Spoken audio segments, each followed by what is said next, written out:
Dia bilang, Ustadz, kenapa kami selalu dibilangi kafir? Saya jelaskanlah, kafir itu bukan kasar. Kafir itu bahasa Arab artinya yang menyembunyikan. Apa dia sembunyikan? Dia menyembunyikan keimanan kepada Allah dan Rasul Muhammad. Itu maknanya. Non-Islam bahasa Indonesianya. Tapi saya tidak marah.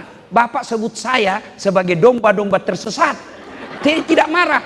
Padahal mestinya saya lebih marah karena sudah domba tersesat lagi.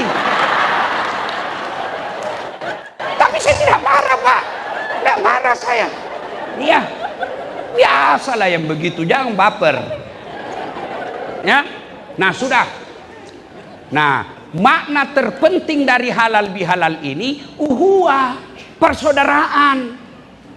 Dan malam ini saya bangga sekali. Saya hormat kepada saudara-saudaraku orang Toraja yang merindukan kedatangan saya meskipun kita berbeda iman. Iya, Masya Allah, anggota DPR-nya hadir, ketuanya. Tidak pernah ada begini. Tabligh Akbar ketua DPR non-muslim hadir. Jarang. Hanya ada di Toraja Utara. Ini yang mesti kita pelihara.